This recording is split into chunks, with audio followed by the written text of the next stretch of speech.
अगर मैं आपसे कहूं कि अब कंपाउंड इंटरेस्ट हो गया बहुत आसान, क्योंकि अब कंपाउंड इंटरेस्ट के क्वेश्चंस निकालेंगे बिना किसी फॉर्मूले के।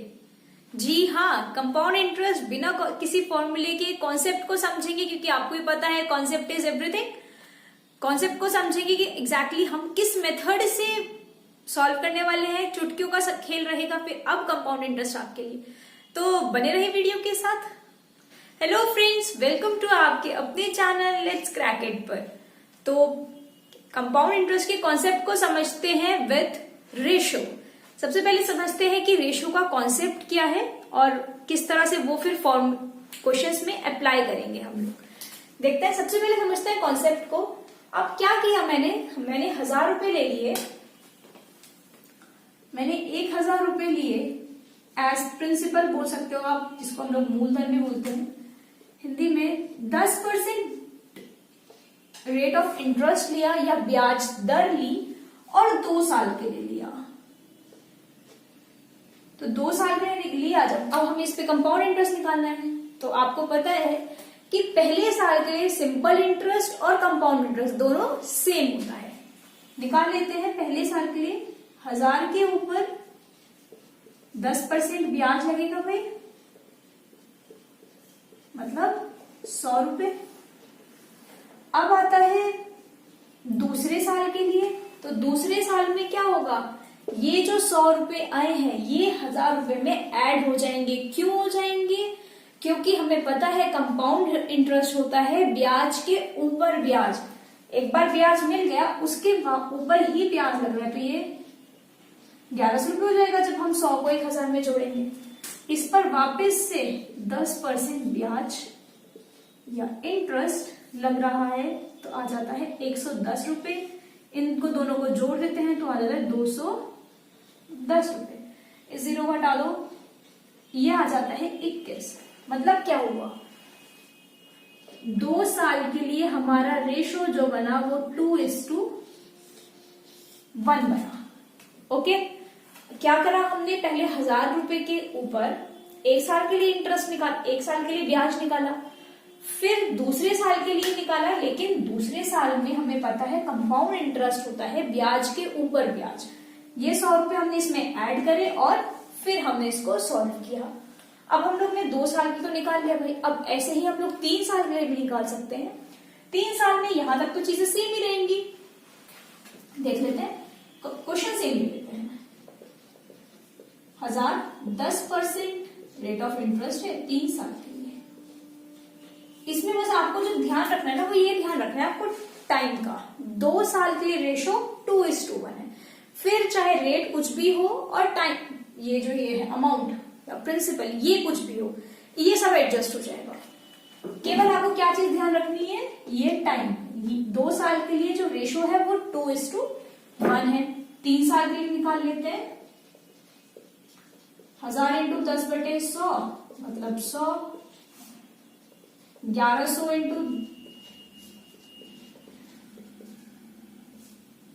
मतलब 110 और फिर 1210 121। अब अगर मैं इन सबको जोड़ देती हूं तो ये 331 आ जाता है कुछ। इसका मतलब क्या हुआ, 3:1। ये आ गया हमारा 3 साल के लिए एक रेशो। कहने का मतलब क्या हुआ, 2 साल के लिए रेशो निकला 2:1 और 3 साल के लिए रेशो निकला 3:3:1। ओके, अब देखते हैं क्वेश्चंस को। तो चलते हैं अपने पहले क्वेश्चन की तरफ। पहला क्वेश्चन मेरा कह रहा है, how much CI will be of 2 years, मतलब 2 साल का कंपाउंड इंटरेस्ट कितना होगा विद अ 5% एनुअल रेट जो है, रेट ऑफ इंटरेस्ट 5% दे रखा है, on the amount of rupees 1000। 1000 हमारा इसका प्रिंसिपल या बोला जाए मूलधन कुछ भी है, ठीक है। तो भाई हमें सबसे पहले क्या करना है, सबसे पहले हमें जो जो चीजें दे रखी है ना वो लिख लो। 1000 पैसे रुपए दे दिए, 5% दे दिया और 2 साल दे दिए। अभी जब हमने सॉल्व किया था तो 2 साल का रेशो कितना आ रहा था, वो रेशो लिख लो 2:1। ओके, अब क्या करना है, अब देखो बहुत इंपॉर्टेंट, बहुत मेन स्टेप। सबसे पहले हमें 100, ये जो 1000 है, 1000 पे पहले 5% निकाल लेना है। ओके, कितना आ जाएगा, साइड में सॉल्व कर लो आप लोग। 5/100 मतलब आ गया 50 पे, 2 के नीचे लिख दो 50। कोई दिक्कत बिल्कुल नहीं। अब ये था एक साल के लिए। अब क्या करना है, यहां पर क्या वैल्यू आएगी, 50 पर वापस 5% निकलेगा। क्यों निकलेगा, क्योंकि हमें पता है कंपाउंड इंटरेस्ट होता है ब्याज के ऊपर ब्याज, मतलब 50 का वापस 5% निकालोगे तो कितना आएगा, यह आ जाएगा 2.5 रुपए। निकाल कर देख सकते हो आप यहाँ पर 50 इंटू 5/100, 0 से 0 कर गई, 5×5 = 25/10 मतलब 2.5 रुपए। यहां तक कोई दिक्कत नहीं होगी।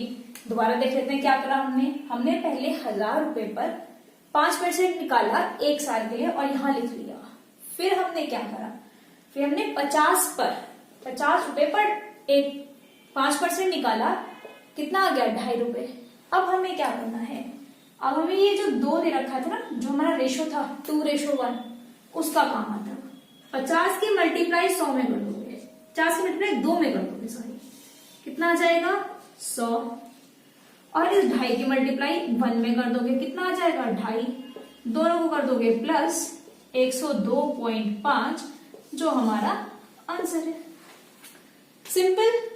क्या करा हम लोगों ने, सिंपल था। पहले जो पैसे दे रखे थे हमने वो लिख लिए, 1000 रुपए, 5% दे रखा था, 2 साल के लिए दे रखा था। अब 2 साल का रेशो हमें पता है क्या होता है, 2:1। अब 2 साल के लिए दे रखा था, हमने पहले क्या करा, 1000 रुपए पर 5% निकाला तो कितना आ गया 50 रुपए। अब वापिस से 50 रुपए पर निकाला, कितना आ गया 2.5 रुपए। 50 की मल्टीप्लाई 2 में कर दी और 2.5 की मल्टीप्लाई 1 में कर दी, तो 100 और 2.5 आ गया, दोनों को कर दिया हमने प्लस 102.5। यही हमारा इसका आंसर है। ओके, तो चलते हैं नेक्स्ट की तरफ। तो दूसरा क्वेश्चन है हमारा, calculate the compound interest on ₹1000, मतलब 1000 रुपए पे हमें कंपाउंड इंटरेस्ट निकालना है 18 महीनों के लिए एट 10% पर एनम, लेकिन व्हेन कंपाउंडेड हाफ ईयरली, मतलब क्या हुआ कि हर 6 महीने बाद हमें इंटरेस्ट मिल रहा है। तो वह कैसे करेंगे, सबसे पहले जो चीजें हमें पता है वो लिख लेते हैं। हमें 1000 रुपए पता है, 18 महीने पता है 18 मंथ, और 10% पर एनम लग रहा है, मतलब एनम मतलब होता है 1 साल। 1 साल में इंटरेस्ट लग रहा है 10 रुपए, लेकिन हमें चाहिए महीने कितने हैं 18, और जबकि हाफ ईयरली हो रहा है कंपाउंड। कहने का मतलब क्या हुआ, हाफ ईयरली 1 साल में कितनी बार 6 महीने आएंगे, 2 बार आएंगे, मतलब 1/2। तो कभी भी अगर ऐसी कंडीशन हो ना जहां पे हाफ ईयरली कंपाउंड हो रहा हो, तो हम लोग जो ये 2 होता है इसकी तो रेट को तो कर देंगे आधा, और जो टाइम है उसको कर देंगे 2 से मल्टीप्लाई, क्योंकि यहाँ पर 2 था, यहाँ 3 होता तो 3 से डिवाइड और 3 से ही मल्टीप्लाई। तो अगर मैं इसको करूं तो 2 पंजे 10 हो जाता है, और 18 दूनी 36 मंथ, और अगर 36 मंथ को मैं ईयर में कन्वर्ट करूं तो डिवाइड बाय 2 तो आ जाते हैं 3 साल। सिंपल हो गया ना क्वेश्चन। अब सिंपल, अब तक 18 महीने थे, सोचे थे कैसे करेंगे, तो अब कितना सिंपल हो गया है। 1000 रुपए पर 5% इंटरेस्ट लग रहा है, कितने साल के लिए, 3 साल के लिए। सबसे पहले हम लोग 3 साल वाला रेशो लिख लेते हैं, क्या होता है 3:1। अब हमें क्या करना है, 1000 पर पहले 5% निकालना है, कितना आ जाएगा 50। आप यहाँ पर निकाल कर देख सकते हो, अगर आपको एक बार श्योर नहीं हो रहा आपको, 50 आ गया। अब यहाँ के लिए वापस 50 का 100%, 50 का 5% निकालेंगे, मतलब आ जाता है 2.5 रुपए। और अब वापस 2.5 का 5% निकालेंगे, 25 तो 5 में 10 और 2 12, और यहाँ पर आ जाता है 3 पॉइंट आता है 0.125, 0.125। अब क्या करना था, इनकी इसकी मल्टीप्लाई, उसके बाद हम इन तीनों को प्लस कर देंगे। 5 दिया 15, 150 तो भाई ये हो जाते हैं। ढाई की मल्टीप्लाई 3 में करेंगे तो कितना आ जाएगा, 5 दिया 15 का 5 लगेगी 1, 3 दूनी 6 1 7, 7.5 रुपए पॉइंट आ जाएगा। और 0.125, ये बात हमेशा याद रखना कि पॉइंट के नीचे पॉइंट लगेगा। 2 6 7 5 1, मतलब 157.625 रुपए करके उसको कुछ मिलेंगे। ओके, तो हाफ एयरली में हमने क्या करा, रेट को आधा करा और टाइम को 2 से मल्टीप्लाई करा। ओके, चलते हैं नेक्स्ट की तरफ। Find the compound interest on ₹8,000। तो भाई 8,000 रुपए पे कंपाउंड इंटरेस्ट निकालना है फॉर 1.5 ईयर, मतलब 1.5 साल के लिए, eight 10% per annum, rate 10% per annum दे रखा है। If the interest is compounded half yearly, ये भी सेम क्वेश्चन है, हाफ ईयरली वाला ही, मतलब हर 6 महीने बाद इंटरेस्ट लग रहा है। तो पहले लिख लेते हैं जो चीजें हमें दी हुई हैं। 8,000 रुपए दे रखे हैं, 1/2 या 1.5 साल को मैं 3/2 लिख सकती हूँ ताकि आपको समझने में इजी रहे, और 10% पर एनम है। अब एक बात समझिए, पिछले में बताया है हाफ ईयरली मतलब होता है 1/2, मतलब साल का आधा। तो भाई जब साल का आधा होता है तो रेट तो हो जाता है मल्टीप्लाई, और जो रेट होता है वो हो जाता है डिवाइड। टाइम तो हो जाता है मल्टीप्लाई, रेट हो जाता है डिवाइड। तो यहां से 2 से 2 कट गया, 3 साल आ गए, 5% आ गए, तो सेम क्वेश्चन बन गया मेरा, 5% आ गया और 8,000 रुपए हो गए। तो 3 साल के लिए रेशो क्या था, 3:3:1। 8,000 के लिए पहले 1 साल के लिए निकाल लेते हैं 5% इंटरेस्ट।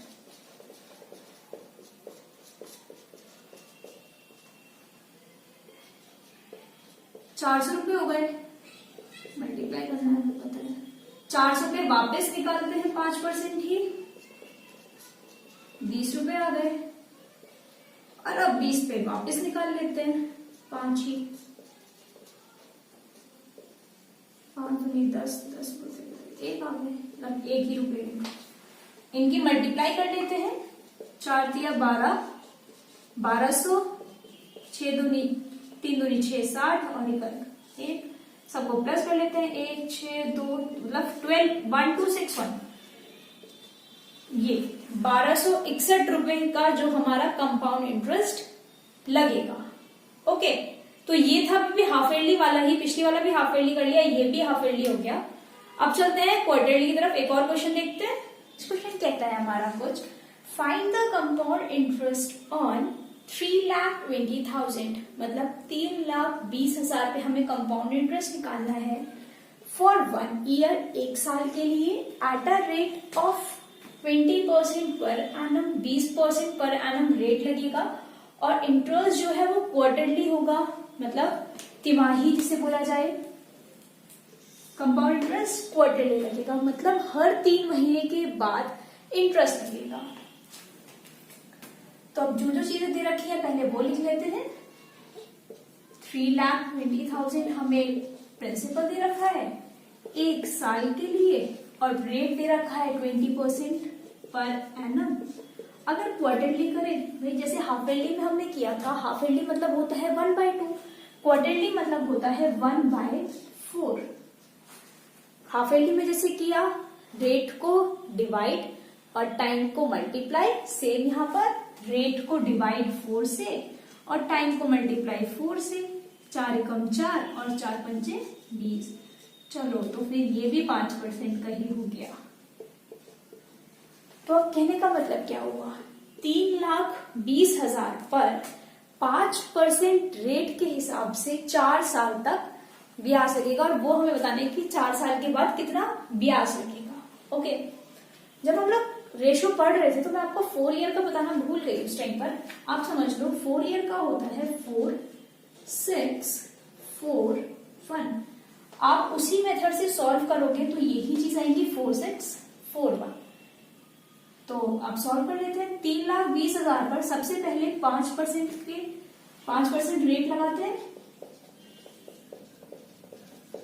देखते हैं कितना आता है। तो 2 0 आ जाएंगे, 5 दूनी 10, 1 5 से 15 और 1 16, 16,000 रुपए। अब 16,000 पर वापिस 5% लगेगा,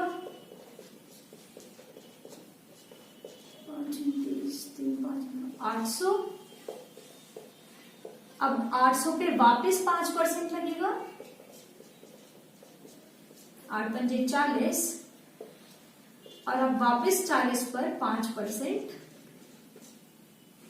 लगेगा, 5 और 20, 20 बटे 10 मतलब 2। अब हम इन सभी कर लेंगे मल्टीप्लाई, कितना आएगा, 1 2 3 64,000 आ गया यहाँ पर, 4800, 4 चौक 16 और ये आ गए 2 रुपए। सबको प्लस कर लेते हैं, 2 6 आ जाएगा, 8 और 1 9 और आ जाएगा, ये आ गया 6 आ गया, 8 और 1 9 आ गया, 4 और 4 8 और ये 6,